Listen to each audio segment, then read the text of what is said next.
très satisfaite de cette manifestation et je peux vous dire, dès l'instant, la présidente Natacha Nestor m'a présenté son projet, j'ai adhéré tout de suite. Sachant que ça se passe à Sainte-Rose, nous sommes une ville qui sait faire les choses, surtout nous avons ce qu'il faut. Les éoliennes, un parcours vraiment idéal. C'est une très bonne initiative. Une centaine à peu près de coureurs vont prendre le départ pour participer au Trail des éoliennes. Le Trail des éoliennes est une course qui se décline en deux distances, deux parcours différents. Alors, le départ, c'est par là.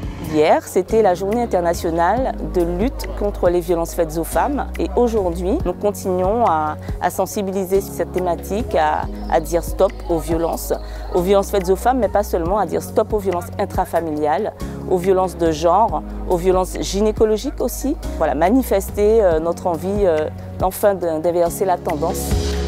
Je suis présent aujourd'hui par rapport à la cause, donc les violences faites aux femmes, d'ailleurs qui est plus qu'une cause, c'est un impératif de société. Il faut évidemment toujours se mobiliser car il faut lutter contre ce fléau qui gangrène particulièrement en Guadeloupe et faire en sorte qu'aucune femme ne se sente menacée, quel que soit le lieu où elle se trouve, et que les hommes comprennent que nous devons vivre avec nos femmes en parfaite harmonie, dans le respect mutuel, afin d'avoir une société apaisée.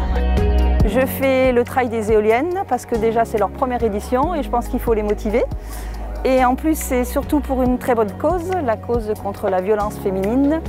Et je fais partie avec le Body Karaté qui est aussi une cause contre la violence féminine dont j'ai eu mon diplôme il y a un an de ça. Donc en fait j'enchaîne dans cette dynamique. De par mon métier, de par ma qualité de femme, oui, je tenais à être présente pour apporter ma pierre à l'édifice. Afin d'encourager toutes les femmes de Guadeloupe à se manifester, sortir de leur silence et faire part des souffrances qu'elles endurent en matière de violence. Il fallait que je sois là aujourd'hui, d'autant plus que c'est assez intéressant qu'il y ait une cause derrière ça, donc liée justement aux violences faites aux femmes. Donc voilà, c'est d'autant plus honorable de participer à cette course. En tant que femme, en tant qu'être humain, en tant qu'humaniste, c'était important et c'est la première édition. J'espère qu'elle se renouvellera chaque année puisque ce sera l'occasion pour nous également de marcher avec d'autres associations, des associations d'aide aux victimes notamment. Je remercie cette initiative de la part de cette association. C'est la première édition et je pense, je lui ai déjà dit que l'année prochaine, la deuxième édition. Merci encore à tous.